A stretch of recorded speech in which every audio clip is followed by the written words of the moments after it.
Tapi aku akan bisa bilang bahwa sepertinya kamu akan ketemu dengan seseorang yang memiliki masa lalu, memiliki kebiasaan, dan memiliki budaya yang berbeda sama kamu.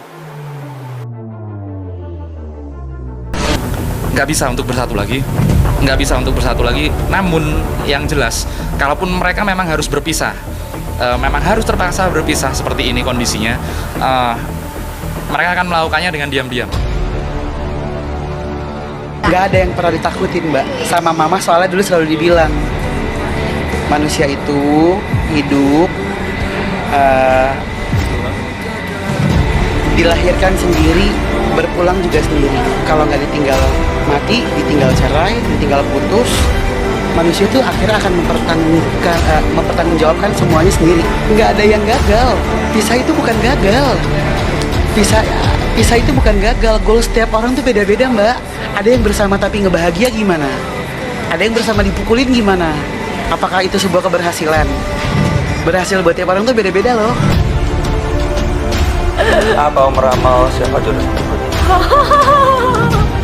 Gimana ya? Apakah saya akan dapat jodoh lagi di pernikahan berikutnya? Nah, seperti itu ya. Nah, kalau kartu ini muncul, ini kartu The Page of Swords. Artinya kita diminta untuk mempelajari sebuah hal yang baru. Nah, arti kartu ini kan nggak bisa diartikan secara langsung pada orang tersebut kan.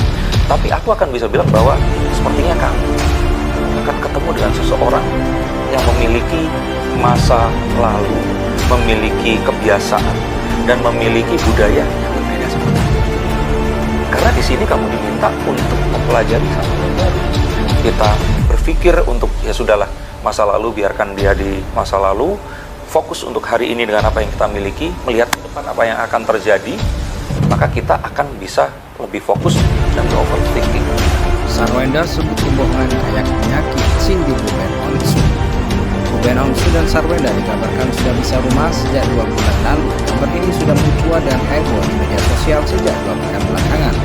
Meski begitu, Sarwenda membantah melayangkan gugatan cerai kepada Ruben Onsu. Saat ini, Sarwenda mengaku tinggal di rumah adiknya bersama ketiga anaknya. Kabar terbaru, Sarwenda hadir dengan kanal YouTube pribadinya yang bernama Sarwenda Official. Sedangkan di kanal YouTube The Onsu Family, Sarwenda tampak tak lagi ada di sejumlah konten terbaru. Di kanal pribadinya yang baru memiliki 205 subscriber, Sarwenda membahas hubungan baik, pertemanan, pacar, hingga pernikahan. Videonya tersebut merupakan video pertama yang diunggah di kanal Sarwenda. Sarwenda bicara tentang kebohongan dalam hubungan seperti penyakit yang menggerogoti badan. Kebohongan yang kalian anggap sangat kecil bahkan bisa menghilangkan kepercayaan yang telah dibangun bertahun-tahun, katanya dikutip Kamis 9 Mei 2024. Sarwenda mengatakan suatu kebohongan bisa menghancurkan fondasi yang telah bangun dalam sebuah hubungan. Jadi misalnya kalian sudah bangun nih fondasi kejujuran dalam membentuk suatu hubungan yang sehat, tapi kalau misalnya pasangan kamu sering berbohong dan menutupi banyak hal yang akan banyak kerusakan dalam fondasi utama sebuah hubungan tersebut, katanya. Misalnya mereka bilang, aku bohong ini demi kebaikan, gak ada bohong demi kebaikan. Maksudnya kalau misalnya mau gak diomongin baik-baik gitu, dan misalnya semakin susah pasangan jujur sama apa yang terjadi sebenarnya, itu adalah tanda ketika kamu berada di dalam toxic relationship. Nanya Sarwenda, akan mudah jika hubungan tersebut baru sebatas pacaran, namun beda lagi jika sudah menikah. Kebohongan tidak akan mudah dimaafkan. Kalau misalnya pacaran ya banyak aja langsung. Kalau misalnya kalian ternyata sudah di dalam hubungan yang lebih dalam lagi, misalnya di pernikahan, memang bisa langsung baik gitu dan nggak bisa gasnya. Sarwenda juga mengaku tidak dapat mentolerir kebohongan dengan alasan apapun, termasuk demi kebaikan. Menurutnya sekali seseorang berbohong, maka dia akan terus berbohong demi menutupi kebohongannya itu. Kalau misalnya emang ada masalah, daripada harus membela diri lewat berbohong terus, kalau misalnya udah sekali berbohong, biasanya akan banyak kebohongan lainnya untuk menutupi kebohongan yang sebelumnya.